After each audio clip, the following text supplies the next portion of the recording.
Y la vida te pone a prueba tantas veces. Y ser periodista en Israel te pone a prueba permanente. 13 horas y 21 minutos ahí. Siempre está ahí subido sobre el caballo informativo en una realidad que exige muchísimo de sus ciudadanos y ni hablar de aquel que tiene que de alguna manera estar monitoreando todo lo que acontece desde lo periodístico. El agradecimiento permanente al profesor Natalio Steiner, director de Comunidades Plus, por darnos justamente esa información. Vamos a la crónica. Querido Natalio, buenas tardes para ti.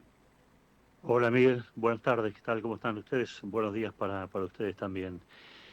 Bueno, sí, decías esto de poner a prueba, ¿no? Esta noche lo que ha sido puesto a prueba es el sueño nuevamente de todos los israelíes, ya que a las 4 de la mañana, exactamente en punto, pero exactamente en punto, la alarma sonó en Israel en extensísimas zonas, prácticamente de las zonas de Tel Aviv y aledaños, la zona céntrica, las ciudades como la cual yo estoy, Ranana, Kfar Saba y otras localidades, hasta Jerusalén, en un amplio marco de población y de territorios, donde casi más de 2 millones de personas tuvieron que bajar a los refugios. Se trató, como otras veces, de un misil disparado por los Houthis desde Yemen, pero con la característica de que fue derribado sobre territorio saudí, es decir, bastante lejos de las zonas de donde sonaron las alarmas. Y mucha gente se pregunta cómo es esto, cómo es posible, por qué las alarmas suenan tan tempranamente si el misil ni siquiera ha penetrado sobre territorio israelí. Bueno, la respuesta a esto es que el gobierno y obviamente los sistemas de defensa no quieren dejar liberado el mínimo riesgo posible de penetración en territorio israelí de ningún tipo de artefacto explosivo, pero además de esto tengamos en cuenta que se trata de misiles en general muy poderosos, que vuelan muy alto y que su intercepción es importante y genera una enorme dispersión de fragmentos, y esos fragmentos casi podríamos llegar a decir que son más graves y más importantes, no que la carga del misil, pero sí que el proyectil en líneas generales. Así que por eso ya desde hace bastante tiempo se ha tomado esta situación. Igualmente no podemos dejar de manifestar que nos sentimos alarmados y preocupados porque los UTIs nuevamente están mostrando lo que últimamente ya hace bastante tiempo no mostraban, que era cierto poder militar.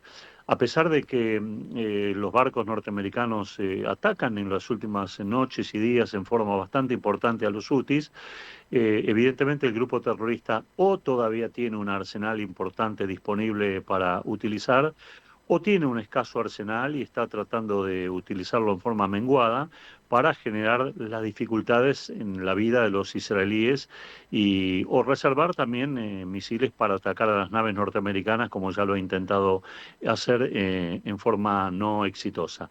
Se verá cómo esto sigue, pero la percepción existente es que este tipo de ataques va a volver a repetirse. Ya pasó en Beersheba en el día de ayer o cerca de Beersheba, hoy vuelve a repetirse y es probable que tengamos también otra vez visitas de estos misiles en los próximos días y Dios quiera que naturalmente sean interceptados. Pasemos al tema de Gaza, la franja de Gaza, que es un tema ardiente naturalmente. Siguen los ataques israelíes, ¿eh?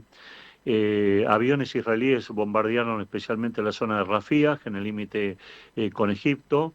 Más de 20 aviones, se ha producido la muerte de 41 palestinos en los distintos bombardeos y las tropas israelíes por tierra han entrado nuevamente a Gaza, han cortado el paso de Netzarim, que es el que divide la franja de Gaza en dos, otra vez volviendo al régimen de zona norte y zona sur. Y hay proclamas pidiendo a la gente que vive en la zona norte que se retire nuevamente a la zona sur para de una vez por todas poder terminar con la amenaza terrorista en la zona norte. No tenemos ningún tipo de conocimiento ni de respuesta acerca de la situación de los cautivos en este momento en la Franja de Gaza, ni ninguna negociación que abiertamente o solapadamente se esté llevando a cabo. Hay escasísima información respecto a ese tema también. Eh, Benjamín Netanyahu ayer se presentó en los cuarteles de lo que se llama en hebreo Mistarabim, no sé cómo podríamos traducirlo al español, pero sería algo así como soldados infiltrados. en la zona de Judea y Samaria, vestidos de árabes, y que están haciendo una tarea inmensa, excelente, importantísima para neutralizar las amenazas terroristas de Judea y Samaria. Anunció el primer ministro que se va a ampliar el operativo antiterrorista a toda la franja limítrofe entre Judea y Samaria para eliminar cualquier tipo de amenaza ulterior de infiltraciones como las que ya existieron desde Gaza y causaron los dolores de cabeza y problemas como ya hemos hablado.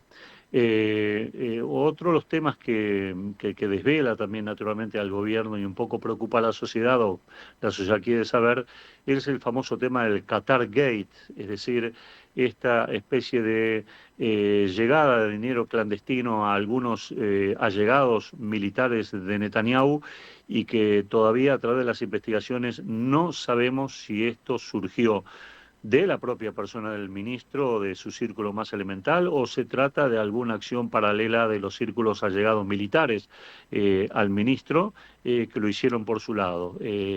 Hay un testimonio de un empresario israelí, se escucha por primera vez en Radio Can, un testimonio de un empresario israelí que manifestó cómo era la mecánica con algún lobista de Qatar que inyectaba este dinero a través de mecanismos financieros oscuros, difíciles, inentendibles para las personas comunes, pero pareciera ser que la intención de Qatar era naturalmente obtener información reservada, destacada de la cúpula del gobierno israelí, algo extremadamente sensible y que yo, por lo menos que yo recuerde, no registra antecedentes aquí abiertamente en el país.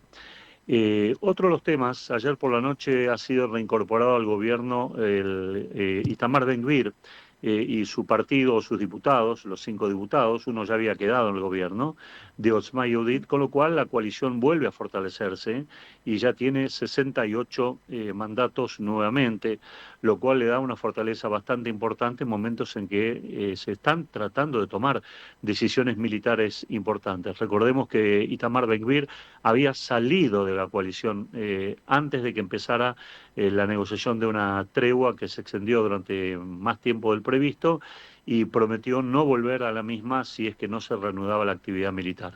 Al reanudarse la actividad militar, el gobierno lo invita o formalmente lo incorpora nuevamente al gobierno.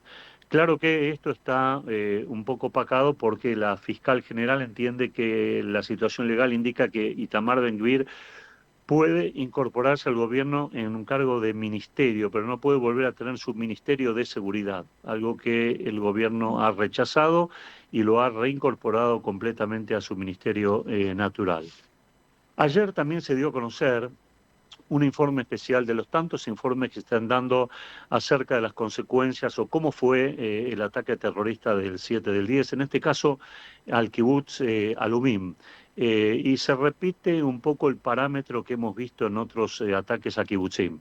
La sorpresa absoluta, la defensa tremenda, heroica, épica de los jefes de vigilancia del kibutz y la llegada tardía del ejército. En este caso, una hora más tarde llegó a Lumim, en otros casos se llegó varias horas más tarde. Y bueno, la gente sola luchando contra estas hordas de terroristas en un ataque que dejó a 22 miembros del kibutz muertos. Es decir, que hay un patrón de conducta que se está repitiendo, digamos, en el sentido de la tardanza del ejército israelí en llegar, que por el momento tendría más que ver con la desorganización y la toma de sorpresa, más que por falta de eficiencia militar. Ayer nuevamente hubo cortes en la Ruta 4, que es muy importante acá en Israel, en Bnei Brak. Y cuando ya uno dice Bnei Brak, uno imagina que los cortes tienen que ver con oposición al reclutamiento al servicio militar. Efectivamente es así, esta lucha sigue adelante. No hay un criterio consensuado todavía acerca de cómo terminar con este tema. La ley todavía no ha sido puesta en marcha, sigue siendo estudiada, pero los sectores más duros de la ultraortodoxia insisten en que no van a ser reclutados bajo ningún punto de vista o no van a aceptar el reclutamiento bajo ningún punto de vista. Y ayer mismo y también hoy mismo es un día de marchas y de muchas marchas. Ayer en Jerusalén hubo una marcha muy importante de muchos sectores aglutinados alrededor de los familiares de los cautivos en las mazmorras por así decirlo, de Gaza. La marcha se hizo frente a la casa del primer ministro Netanyahu, me refiero a la casa de gobierno del primer ministro Netanyahu, y hubo incidentes severos con la policía. Hubo 12 personas detenidas que ya quedaron liberadas. Se intentó en todo momento los manifestantes forzar las vallas de seguridad, algo que hemos visto en Argentina en reiteradas oportunidades también. El objetivo de la marcha y la manifestación fueron varios. Por un lado, como dije, el tema de que los cautivos deben ser prioridad antes que la guerra. Esto fue uno de los eslogans más importantes. El segundo tema es el cese del fuego absoluto y de la guerra como solución al conflicto en Gaza. También había consignas acerca del Qatar Gate, que hicimos referencia antes. También se pidió por la no destitución de Ronan Bar, que es el famoso, ya famoso a esta altura podemos decir, jefe del Servicio de Seguridad Interior, que aún continúa en funciones, no ha sido removido, probablemente lo sea la semana que viene, esto está dilatado, y también por la incorporación de Ben Gvir, que cuando se realizaba la marcha todavía no había sido reincorporado. Y dos noticias yo creo son muy buenas. Una de ellas tiene que ver con el hecho de que ha sido aprobado el presupuesto nacional 2025. Todavía faltan algunos ajustes o retoques, pero los lineamientos gruesos de por sí ha sido aprobado. Hay algunos criterios muy importantes que habría que analizar y detallar con mayor lujo de detalles en otro momento, porque no estoy al detalle aproximado de cómo son los números, pero sí se ha puesto mucho hincapié en la lucha contra la evasión fiscal. Va a haber todo un mecanismo nuevo para la lucha contra la evasión fiscal que ha sido elevada en los últimos tiempos y naturalmente ha sido reforzado el presupuesto militar en forma significativa, con lo cual el año 2025 será un año de belicosidad, por lo menos así lo prevé el presupuesto. Y el otro tema, que es un tema importante y quizá conocido solamente por gente vinculada al mundo de la tecnología, pero es un éxito israelí rotundo, fenomenal, del cual se había hablado hace unos 6, 7 meses atrás, pero no se había concretado, que es la venta de la empresa israelí Wise, o Wiz, no sé exactamente cómo se dice en inglés, por 32.000 millones de dólares, una cifra realmente enorme. Ayer se lo escuchaba exultante al creador de esta empresa. Obviamente, naturalmente, su bolsillo va a engordar en unos 3.500, 4.000 millones de dólares, porque hay cargas impositivas y hay compartición de acciones y mecanismos complejos financieros, pero sin duda que Google ha comprado a un gigante de las empresas tecnológicas israelíes. Esto nuevamente vuelve a poner a Israel en un lugar muy significativo, que nunca ha perdido a pesar de la guerra, como uno de los famosos unicornios israelíes en lo que tiene que ver con la generación de productos tecnológicos de altísima calidad y de altísima capacidad, en una industria que en Israel sigue siendo altamente promisoria y que sigue buscando mano de obra y que se paga muy, pero muy bien a aquellos que quieran venir a vivir a Israel y dedicarse a la tecnología en esta área, van a ser más que complacidos.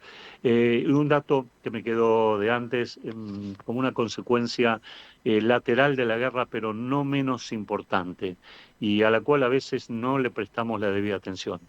Hablamos a veces de la guerra, de las bajas, de los soldados, de los terroristas muertos, de los cautivos, de los heridos, pero nos olvidamos de algún tipo de secuela de la guerra, que son las secuelas psicológicas y psiquiátricas.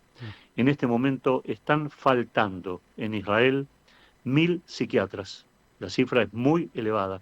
Faltan 1.000 psiquiatras para atender los casos adicionales que tienen que ver con los síntomas de post-trauma que sufren no solo soldados, parientes, también gente que ha vivido, ha tenido que vivir situaciones horrorosas, y por lo tanto la búsqueda también está destinada para ampliar el cupo de psiquiatras en hospitales, en institutos médicos, en consultorios privados.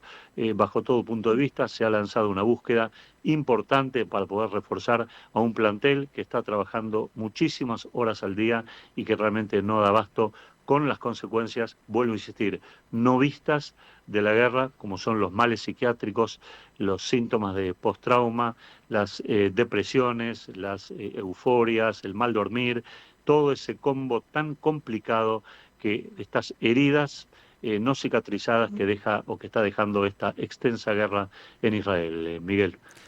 Querido Natalio, como siempre, un completísimo informe. Están a un par de horas, ¿no? Todavía quedan algunas para que ingrese tal vez la estación mm, más bella de Israel, que es la primavera.